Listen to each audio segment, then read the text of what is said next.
Democrats' new warning to Donald Trump's new Attorney General, Bill Barr. They're telling him, look, either hand over Mueller's report when it's ready, or they'll hold hearings with Mueller himself.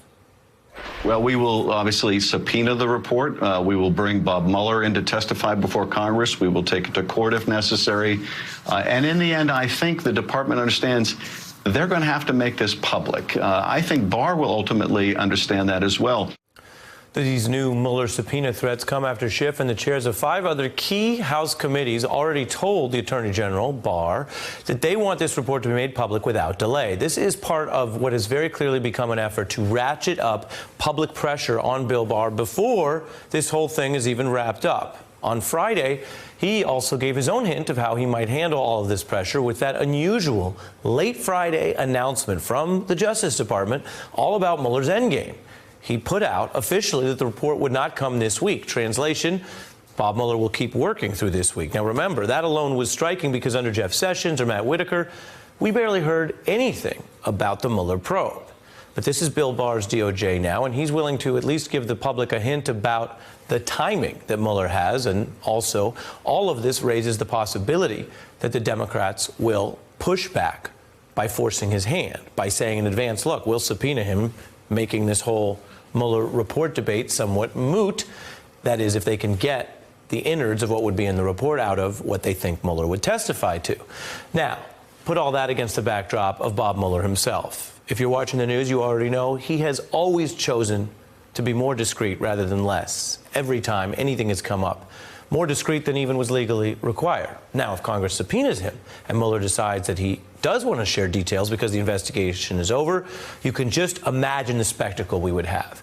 You look at the precedents here, and there are some. It was Watergate Special Prosecutor Archibald Cox who took his message public at a press conference at a key inflection point in that probe. He wanted to explain why the Nixon White House was, in his view, wrong to fight him on requests for documentation and tapes. There was also when Ken Starr famously used a public appearance, this one more like what Schiff is talking about, facing Congress, to talk about his case against the then sitting president, saying that Bill Clinton had repeatedly lied. At least 6 different occasions, the president had to make a decision. He could choose truth or he could choose deception. On all 6 occasions, the president chose deception. That's how Ken Starr used his appearance. Mueller, though, no stranger, of course, to testifying before Congress. And he has always used his certain Mueller-esque style when asked to preview where investigations might lead. I will pull no punches in terms of where that investigation would lead. And we would go down any path that would lead to evidence on individuals, organizations, or otherwise. Any path. That was Mueller describing a different probe, but we know the path on this one already has led to 37 indictments, including of 6 different aides to Donald Trump. Now, whether that path included collusion or false leads on collusion or good leads on collusion, everybody wants to know, and very few people obviously do know. Now, if this Trump DOJ tries to bury anything, the key news tonight is Democrats are saying they'll call Mueller himself to tell the world about what he found on this path. I want to bring in 2 experts on this, former federal prosecutor Joyce Vance and the Atlantic's David Frum, who served in the White House as a Bush speechwriter. Joyce, how do you read what the Congress is doing here to try to put some parameters around any decision Bill Barr makes? Congress is absolutely right here, and I find Representative Schiff's comments to be very persuasive. In the normal case, when DOJ doesn't indict someone who's under investigation, it's because they don't have sufficient evidence to sustain those charges in court. That's the assumption that we can all draw when a mayor or a senator who's under investigation isn't indicted. That's just not true with Donald Trump. If he's not indicted, the best we'll be able to say is it's because DOJ policy says he can't be indicted. Congress is the one who has to make that decision about whether there's accountability.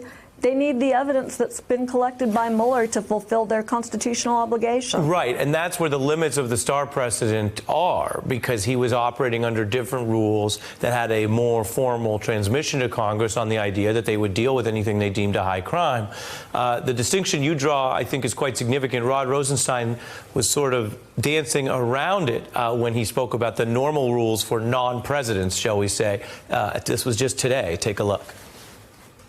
The guidance I always gave my prosecutors and the agents that I worked with during my tenure on the front lines of law enforcement were, if we aren't prepared to prove our case beyond a reasonable doubt in court, then we have no business making allegations against American citizens.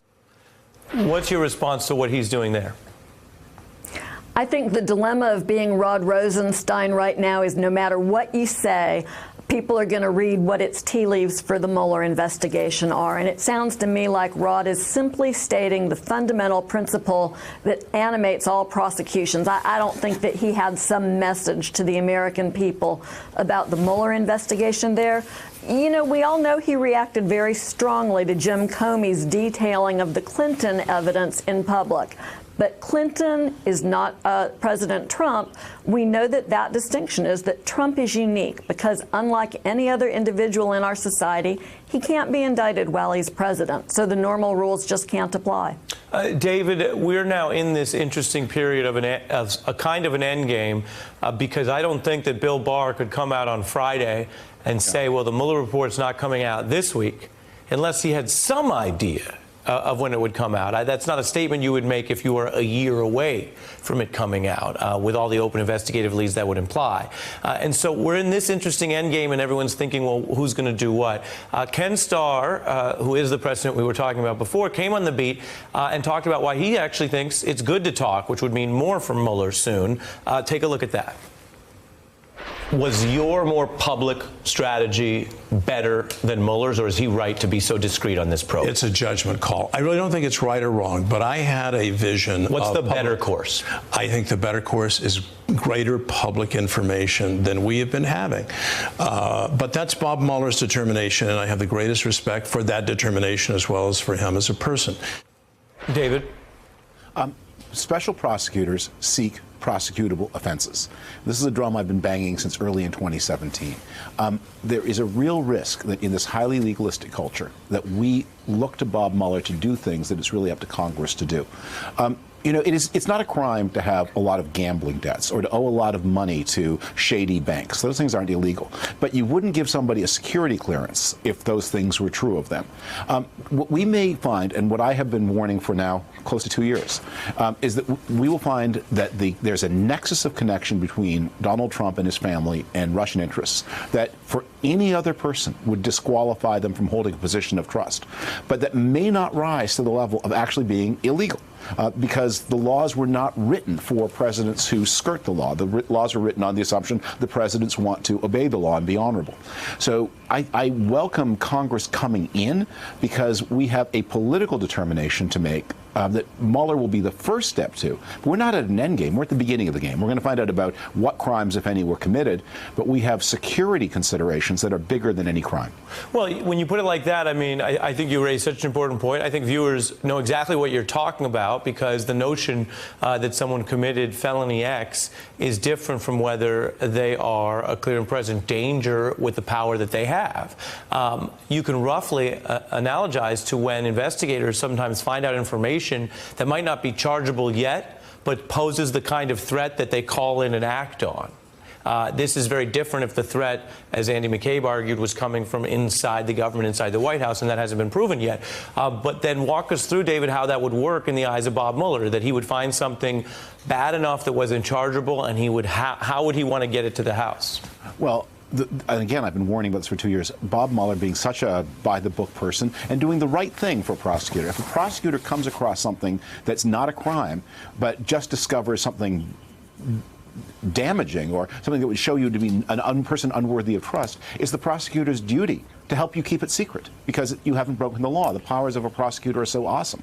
But if the prosecutor has discovered things that are relevant to the question of, does Donald Trump have obligations to Russia that, even though not criminal, should concern Americans, that the security of the country is not in good hands, it's going to be Congress's job. Congress has and we've all welcomed, so long as Devin Nunes was in charge of this investigation, Congress let Bob Mueller do everything. But with more responsible hands in Congress, now Congress needs to step in and not delegate this whole job to Bob Mueller. Both of you hang with me. You're speaking a lot about Congress. I want to bring in Colorado Congressman Joe Neguse, who is on the Judiciary Committee, the very committee that had Ken Starr come and address it in 1998, some of the historical archive we just played, which added to the public's understanding. Can you say tonight that you definitely want that to happen with Bob Mueller no matter what, or that decision on your committee on the Democratic side is yet to be made? Well, look, Ari, first, thanks for having me. Sure. I want to say I agree with David's point that I don't think we're at the end game. I think we're at the beginning. It's important for Congress to start to reassert its oversight responsibilities. And so for me, I agree with Chairman Schiff and the other four chairmen who've essentially told the Attorney General that he has an obligation to make the Mueller report public and that he has an obligation to transmit those findings to Congress. To the extent he doesn't do that, I think we need to be prepared to subpoena the report and, yes, to potentially subpoena the special counsel to come before the Judiciary Committee to testify in front of the People's House and ultimately tell the American people his findings and the evidence that he has gleaned over the better part of the last 2 years. So you're in a position that most of us are not, which makes it extra interesting. If you did have Mueller there, what would you want to ask him? Look, I don't want to prejudge the outcome, Ari. There are a number of questions that I'd like to ask him. But Congressman, that's what we want. We want you to not prejudge the outcome. We just want a hint. I think. Don't you think Mueller hearings would be of wide interest to the American public? I think they would. I mean, you said it best, 37 indictments, 7 guilty pleas. Clearly, this investigation is of serious importance to the American public. And fundamentally, I'm an attorney, I know you are, Ari, to our rule of law in the United States. So there are a litany of questions that I think that Congress would be prepared to ask and would want to ask of him. But again, my hope is, at the end of the day, that the Attorney General will listen to the American public and to the 5 House committee chairmen that have communicated to him to say, listen, at the end of the day, this report needs to be public. So let's cross that bridge when we get there, so to speak. Congressman, stay with me. David, I wanted to show you one other piece of reporting from the New York Times. In their report on evidence of obstruction, they also showed that Donald Trump had been attacking the probe in all sorts of different ways. And you go up there to around the Manafort conviction, and that was where he peaked. This is not just tweets, but all public statements, basically. But recently this year, it has dropped a lot. And Donald Trump is a man of any given moment or news cycle, David. There are people who viewed that New York Times reporting as an indication that, right or wrong, in the last month or two, he's gotten in his head that maybe he's in the clear. Or maybe he's doing something else and is bumped up against some limits. I mean, one of the story of the past 2 years has been that the American legal system has proved itself quite robust to President Trump's attacks. But unfortunately, the elected bodies, the old House of Representatives and the present Senate, have been very willing to protect the president. But the thing that we are going to, and this is where I welcome so much the congressman's intervention. Look, if Russia saved Donald Trump from financial ruin at various points along the way, that's not necessarily a crime. If they might have violated a money laundering statute, but assuming they complied with all the technicalities, the fact that he owes them everything, that's not illegal. It's just interesting. Congressman, how would you handle something like that? I'm not even sure that you would say that alone is a high crime that would be impeachable, and yet if the debt is still there and had been hidden all this time, you certainly would have security concerns about any president in that situation. Yeah, I mean, I think we would trust the very capable counsel that we have retained and the folks that are on the Judiciary Committee staff in terms of judging criminality and so forth. But I think it does go Congressman, you just told us you're a lawyer. What do you need a lawyer for? Well, look, I will say this. This goes back to the point that Joyce made around just the importance of getting this report out into the public square. Because of the Dixon memo back in the Watergate era that essentially opines or intimates that a president cannot be indicted, it makes disclosure of the report, of the special counsel's report, and of the evidence underlying that report that much more important. So I think we're in a very unique territory here, and I can't belabor that point enough. So I, again, don't want to prejudge the outcome before we have an opportunity to do it. I think you raised that important point, and that's what Joyce and some of our other expert scholars have been saying is, yes, you may have precedent it's not law, but it's DOJ guidance that you can't do this indictment. But if that's the case, that would seem to create an exception from the idea that you normally don't release information, because otherwise it would be a dead end, and that's not necessarily what the founders had in mind either. Hey, I'm Ari Melber from MSNBC. You can see more of our videos right here, or better yet, subscribe to our YouTube channel below. You could have been anywhere in the world, but you're here with us, and we appreciate that.